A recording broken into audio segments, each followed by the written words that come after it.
세상은 전례 없는 속도로 변하고 있다. 뉴스의 속도보다 기술의 진화가 빠르고 기술의 진화보다 사람의 불안이 더 빠르다. 어제 발표된 신기술이 오늘 헤드라인을 장식하고 내일이면 또 다른 기술이 그것을 대체한다. 사람들은 이 흐름을 따라잡으려 애쓰지만 뒤처진다는 느낌은 점점 커진다. 누군가는 자격증을 준비하고 누군가는 대학원을 고민하며 또 누군가는 AI가 내일을 뺏을까를 걱정한다. 주말마다 학원을 다니고 밤마다 온라인 강의를 듣고 휴가 때는 해외 연수를 계획한다. 그렇게 사람들은 준비라는 이름으로 현재를 소진한다. 그런데 정말 AI가 사람의 일을 빼앗는 걸까? 아니면 AI를 다룰 줄 모르는 사람이 스스로 일을 내놓고 있는 걸까? 이 질문은 단순해 보이지만 우리 시대의 핵심을 관통한다. 문제는 기술 자체가 아니라 기술을 대하는 우리의 태도에 있다. AI는 도구다. 문제는 도구가 아니라 도구를 다루는 사람의 태도다. 불안은 언제나 이해의 부재에서 시작된다. 우리가 AI를 두려워하는 이유는 아직 그것을 나의 도구로 받아들이지 못했기 때문이다. 마치 처음 컴퓨터를 마주했던 세대가 느꼈던 막연함처럼 우리는 AI 앞에서 위축된다. 하지만 역사를 돌아보면 새로운 도구는 언제나 기회였다. 도구를 거부한 사람은 도태되었고 도구를 받아들인 사람은 성장했다. 지금 이 순간도 마찬가지다. AI를 두려워하며 외면하는 사람과 AI를 배우며 활용하는 사람 사이의 격차는 매일 벌어지고 있다. 인공지능이 등장하며 능력의 기준은 다시 쓰이고 있다. AI는 인간의 손이 아니라 생각을 대신한다. 이제 노동은 근육이 아니라 두뇌에서 일어난다. 하지만 아이러니하게도 많은 사람들이 여전히 근육의 방식으로 두뇌의 시대를 살고 있다. 예전엔 삽질을 잘하면 돈을 벌었다. 이젠 키보드를 잘 두드려야 한다. 그 다음은 명령을 잘 내려야 한다. AI 시대의 진짜 기술은 입력이다. 무엇을 묻고 어떻게 지시하느냐가 곧 실력이다. 과거에는 많이 아는 것이 능력이었다. 백과사전을 통째로 외우는 사람, 법전을 달달 외우는 변호사, 의학 서적을 섭렵한 의사, 이들은 지식의 양으로 승부했다. 하지만 지금은 다르다. 구글에 검색하면 1초 만에 나오는 정보를 굳이 머릿속에 저장할 필요가 없다. 이제 중요한 건 무엇을 알고 있느냐가 아니라 무엇을 할 수 있느냐다. 정보를 어떻게 조합하고 어떤 질문을 던지며 어떤 결과를 만들어내느냐, 그것이 능력이다. AI는 이 변화를 가속화한다. AI에게 올바른 질문을 던질 줄 아는 사람이 그렇지 못한 사람을 압도한다. 역사는 도구를 거부한 사람들의 말로를 기록해왔다. 산업혁명 당시 러다이트 운동이 있었다. 기계가 일자리를 빼앗는다며 노동자들이 기계를 부수고 공장을 습격했다. 그들의 분노는 이해할 만했다. 평생 익힌 기술이 하루아침에 무용지물이 되었으니까. 하지만 역사는 그들의 편이 아니었다. 기계를 부순다고 해서 시대가 멈추지 않았다. 오히려 기계를 배운 사람들이 더 높은 임금을 받으며 새로운 중산층을 형성했다. 도구를 거부한 사람들은 점점 주변부로 밀려났고 결국 역사의 뒤안길로 사라졌다. 지금도 마찬가지다. AI를 두려워하며 거부하는 사람들이 있다. AI는 사람의 일자리를 빼앗을 거야. AI는 창의성을 죽일 거야. AI는 인간을 대체할 거야. 이런 말들은 200년 전 러다이트 운동가들의 외침과 다르지 않다. 하지만 현실은 냉정하다. AI를 거부하는 사람은 도태되고 AI를 활용하는 사람은 성장한다. 선택의 기로에 서 있는 지금, 우리는 어느 쪽에 설 것인가? 신입사원이 AI를 쓰면 그저 빠른 결과물이 나온다. 하지만 10년 경력자가 AI를 쓰면 차원이 다른 결과물이 나온다. 왜냐하면 경험은 무엇을 물어야 하는지를 알기 때문이다. 신입은 AI에게 보고서 작성해줘라고 막연하게 요청한다. 하지만 경력자는 2021년부터 2024년 유통업 트렌드를 소비자 행동 변화 중심으로 정리하되 온라인과 오프라인 매출 비중 변화를 표로 요약하고 결론은 향후 3년 전망으로 마무리해줘라고 구체적으로 지시한다. 결과물의 차이는 명확하다. 신입의 결과물은 정보의 나열이지만 경력자의 결과물은 전략의 제안이다. AI는 같은 AI지만 사용자의 수준에 따라 결과는 천지 차이가 난다. 아이러니한 점은 도구가 민주화될수록 능력의 격차는 더 벌어진다는 것이다. 과거에는 포크레인 자체가 비쌌다. 그래서 포크레인을 가진 사람 자체가 드물었다. 하지만 AI는 다르다. 누구나 무료로 챗GPT를 쓸 수 있다. 도구의 접근성은 완전히 평등하다. 그런데 결과는 오히려 격차가 벌어진다. 왜냐하면 도구를 어떻게 쓰느냐가 중요해졌기 때문이다. 같은 AI를 써도 어떤 사람은 혁신적인 결과를 내고 어떤 사람은 쓰레기 같은 결과를 낸다. 도구가 평등해질수록 사람의 능력 차이가 적나라하게 드러난다. 과거에는 나는 포크레인이 없어서 못했어 라고 변명할 수 있었다. 하지만 지금은 나는 AI를 몰라서 못했어 라는 변명은 통하지 않는다. AI는 무료고 사용법도 간단하다. 배우지 않는 건 선택이고 그 선택의 결과는 본인이 책임져야 한다. 한 기업에서 있었던 일이다. 신입사원 3명이 팀을 꾸려 보고서를 작성했다. 자료를 조사하고 통계를 내고 디자인을 붙였다.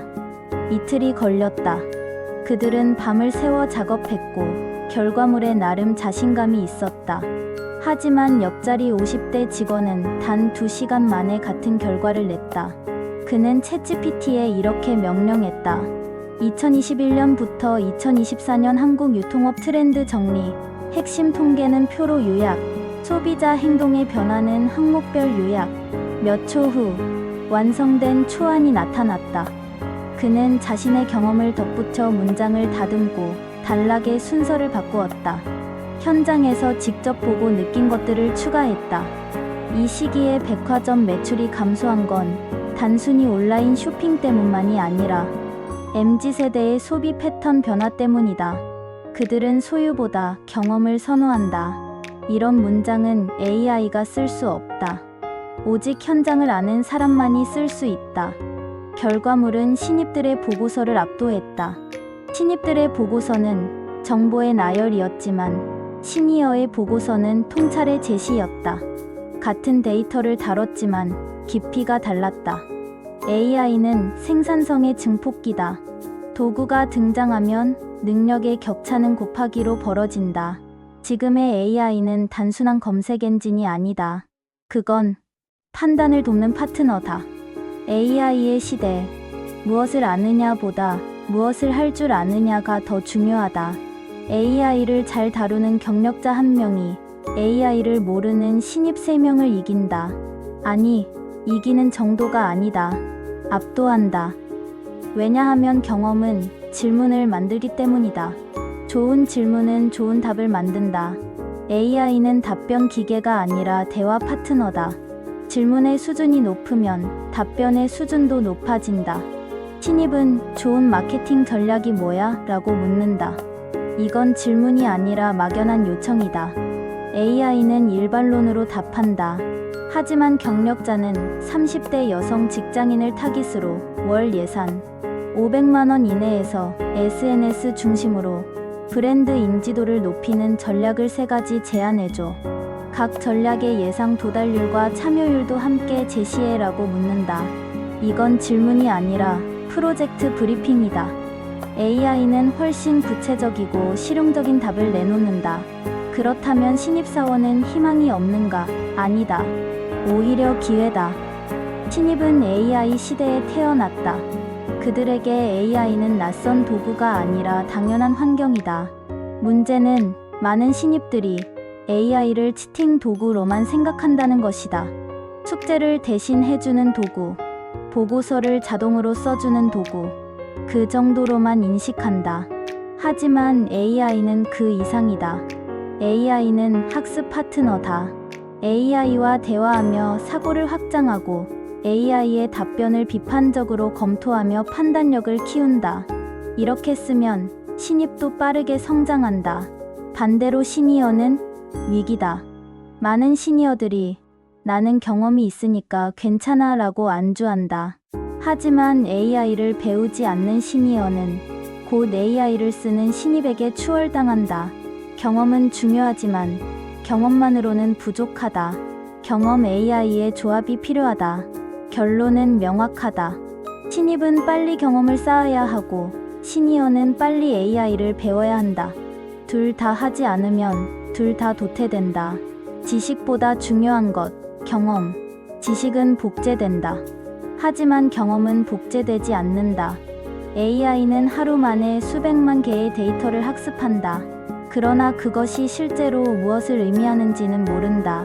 데이터는 외워도 맥락은 이해하지 못한다. AI에게 사랑이 뭐야? 라고 물으면 AI는 사랑에 대한 사전적 정의, 심리학적 분석, 문학 작품 속 표현들을 나열한다. 하지만 AI는 사랑을 느껴본 적이 없다. 경험은 맥락이다. 사람의 뇌 속에 각인된 사건의 구조, 감정의 흔적, 실패의 원인, 그 모든 것이 합쳐져 지혜가 된다. 이 상황에서 이렇게 하면 안 된다는 건 데이터로 배우는 게 아니라 직접 부딪혀보고 깨닫는 것이다. 지식은 배운 것을 반복하는 것이고 경험은 부딪히며 깨닫는 것이다. AI는 지식을 모방하지만 경험은 모방할 수 없다. AI는 체스를 완벽하게 두지만 체스를 두며 느끼는 긴장감, 승리의 희열, 패배의 쓰라림을 알지 못한다. 세상은 지식의 시대에서 경험의 시대로 이동하고 있다. 과거엔 시험 점수가 인생을 결정했다. 얼마나 많이 아느냐가 중요했다. 대학 입시, 공무원 시험, 자격증 시험, 모두 아는 것을 측정했다. 그래서 사람들은 밤새워 외우고 족집게 과외를 받고 기출문제를 달달 외웠다. 앞으로는 시도와 실패의 횟수가 인생을 바꾼다. 지식은 암기력의 산물이지만 지혜는 시행착오의 결과물이다. 이론적으로는 이렇게 하면 돼와 실제로 해보니 이렇게 하면 안 되더라는 천지 차이다. 스타트업 투자자들이 왜 실패 경험이 있는 창업가를 선호하는가? 실패를 겪은 사람은 리스크를 안다. 어디서 조심해야 하는지, 어떤 함정이 숨어 있는지 안다. 그건 책으로 배울 수 없다. 오직 직접 넘어져 봐야 안다. 경험이 많은 사람은 패턴을 본다. 같은 상황을 여러 번 겪으면 그 상황의 본질이 보이기 시작한다. 신입사원은 이 고객이 화가 났네라고만 생각하지만 경력자는 이 유형의 고객은 보통 이런 이유로 화를 내고 이렇게 대응하면 풀린다는 걸 안다. 의사가 환자를 진찰할 때 초보 의사는 증상 하나하나를 따로 본다. 하지만 경력 있는 의사는 증상의 조합을 본다. 열 기침 근육통이라는 패턴을 보고 독감을 의심한다. 이건 교과서에 나오는 지식이 아니라 수백 명의 환자를 직접 진찰하며 체득한 감각이다. AI도 패턴을 학습한다. 하지만 AI의 패턴 인식과 인간의 경험은 다르다. AI는 통계적 패턴을 찾는다. A와 B가 함께 나타나는 확률이 높다. 하지만 인간은 인과 관계를 이해한다. A 때문에 B가 발생한다. 이 차이는 크다. 예를 들어 AI는 비가 오는 날 우산 판매량이 증가한다는 패턴을 찾는다. 하지만 인간은 사람들이 비를 맞기 싫어서 우산을 산다는 인과를 이해한다. 패턴은 상관관계이고 경험은 인과관계다. 경험이 쌓이면 직관이 생긴다. 직관은 말로 설명하기 어렵지만 놀랍도록 정확하다. 이건 왠지 안 될 것 같아 라는 느낌. 이 사람은 믿을 만해 라는 감각. 이런 직관은 어디서 오는가?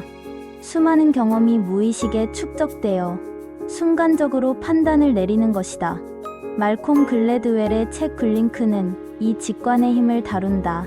전문가들은 몇 초 만에 진품과 가짜를 구분한다. 설명은 못해도 안다. 그건 마법이 아니라 경험이다. 수천 번 진품을 본 눈은 가짜를 즉시 알아챈다. AI는 직관이 없다.